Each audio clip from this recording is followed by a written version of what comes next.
ഒരിക്കൽ ചെകുത്താന്മാരുടെ ഒരു സമ്മേളനമുണ്ടായിരുന്നു.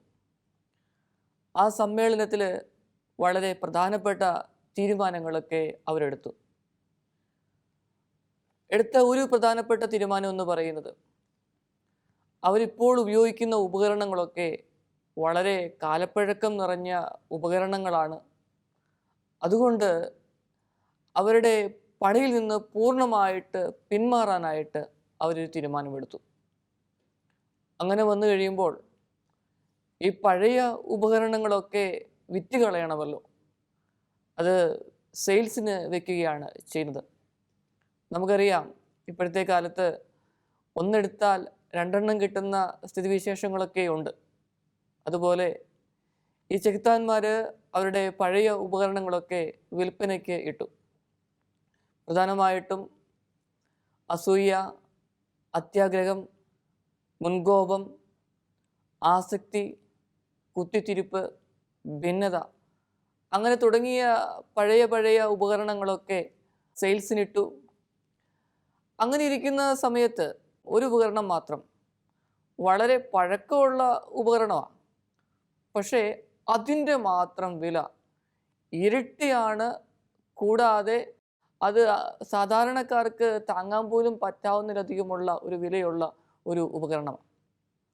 അപ്പോൾ കൂടെയുള്ള ചെകുത്താൻ ചോദിച്ചു, എന്തുകൊണ്ടാണ് എല്ലാം വിറ്റ് പിന്മാറുന്നു എന്ന് പറഞ്ഞിട്ട് ഇത് മാത്രം വലിയൊരു വിലയ്ക്ക് ഇട്ടതെന്ന് പറഞ്ഞു. അപ്പോൾ മറ്റൊരു ചെകുത്താൻ പറഞ്ഞു, ഇത് നിരാശയും നിരുത്സാഹവുമായ ഉപകരണമാണ്. ജീവിതത്തിൽ എവിടെയെങ്കിലുമൊക്കെ ഒരു കച്ചിത്തുരുമ്പ് ഉണ്ടെങ്കിൽ നമ്മൾ പിടിച്ചു കയറുവാനായിട്ട് ശ്രമിക്കും. അപ്പോൾ ഈ ഉപകരണം, എല്ലാ ഉപകരണങ്ങളും ഉപയോഗിച്ച് പരാജയപ്പെടുന്ന നിമിഷത്തിൽ ഒരു മനുഷ്യനിലേക്ക് നിരാശയും നിരുത്സാഹവും കൊടുത്തു കഴിഞ്ഞാൽ പിന്നെ അവനെക്കൊണ്ട് എന്തു വേണമെങ്കിലും ചെയ്യിപ്പിക്കാം. ഈ മേൽപ്പറഞ്ഞ പാപങ്ങളൊക്കെ, വിൽപ്പനയ്ക്കിട്ട കാര്യങ്ങളൊക്കെ ഇല്ലേ, ആ ഉപകരണങ്ങളെല്ലാം ഇതിലൂടെ തന്നെ വിറ്റുപോവുകയും അങ്ങനെ അവനെ മാക്സിമം അധപതനത്തിലേക്ക് നയിക്കുവാനായിട്ട് സാധിക്കുമെന്ന് കൂടെയുള്ള ചെകുത്താൻ മറുപടി പറഞ്ഞു. സ്നേഹമുള്ളവരെ, നമ്മുടെയൊക്കെ ജീവിതങ്ങളിൽ സന്തോഷകരമായ അനുഭവങ്ങളുണ്ട്. തിക്തമായ അനുഭവങ്ങളൊക്കെ ഉണ്ടാകുന്ന അവസരത്തിൽ അതിനെയൊക്കെ അതിജീവിക്കുവാനായിട്ട് ശ്രമിച്ചിട്ടുമുണ്ട്. എന്നാൽ മനസ്സ് മരവിച്ചു പോയ വലിയ വ്യഥയിലൂടെ കടന്നു പോകുന്ന, ഇനിയൊരു പ്രതീക്ഷയില്ല എന്ന രീതിയിൽ മുമ്പോട്ട് നീങ്ങുന്ന വ്യക്തികൾ, കുടുംബങ്ങൾ ധാരാളമാണ്. നമുക്കറിയാം, എമ്മാവൂസ് യാത്രയിൽ ആ യാത്രയിലുണ്ടായിരുന്ന 2 ശിഷ്യന്മാരും സംസാരിച്ച് മുമ്പോട്ട് പോവുകയായിരുന്നു. അവരുടെ മുഖം മ്ലാനവദനമായിരുന്നു. വലിയ ദുഃഖവും ഭാരവും ഒക്കെ പേറിക്കൊണ്ടാണ് അവർ സഞ്ചരിച്ചത്. ഈശോ കൂടെ ഉണ്ടായിരുന്നു. എന്നാൽ ആ ദുഃഖത്തിൻ്റെ ആധിക്യത്തിൽ, നിരാശയുടെ ആധിക്യത്തിൽ കൂടെയുള്ള ഈശോയെ കാണാനോ ഈശോ ആണെന്ന് മനസ്സിലാക്കാനോ അവർക്ക് സാധിച്ചില്ല. വലിയ വേദനയാണ്.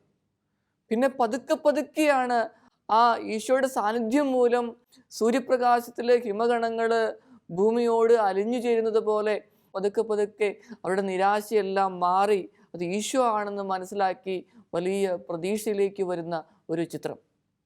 നമ്മുടെയൊക്കെ ജീവിതങ്ങളിൽ ദൈവത്തിൻ്റെ കരസ്പർശമുണ്ട് പ്രിയപ്പെട്ടവരെ. ഒരുപക്ഷെ ഞാനും നിങ്ങളും ഒക്കെ ചിന്തിക്കും, ഓരോ കാര്യങ്ങൾ ചെയ്തിട്ട് അധികമൊന്നും ഉയർച്ചയൊന്നും ഇല്ലല്ലോ, പിന്നെ എന്തിനാ ഇങ്ങനെയൊക്കെ ജീവിക്കുന്നത് എന്നതിനെക്കുറിച്ച്. എന്നാൽ ഞാൻ എപ്പോഴും പറയാറുള്ളത് പോലെ ജീവിതം സുന്ദരമാണ്. സുന്ദരമായ ജീവിതത്തിൽ പ്രതികൂല സാഹചര്യങ്ങൾ സ്വാഭാവികമാണ്. പക്ഷേ ജീവിതത്തെ നോക്കിക്കാണുന്ന രീതികളിൽ മാറ്റം വരുത്തിയാൽ കൂടെ നടക്കുന്ന ഒരു ദൈവം, ആ ദൈവത്തിൻ്റെ കൈപിടിച്ച് നടക്കുമ്പോൾ അകന്നുപോയ വ്യക്തികൾ പോലും നമ്മിലേക്ക് വരികയും നമ്മളെ സഹായിക്കുകയും ചെയ്യുന്ന നിമിഷങ്ങൾ ധാരാളമുണ്ട്, ഇനിയും ഉണ്ടാവുകയും ചെയ്യും.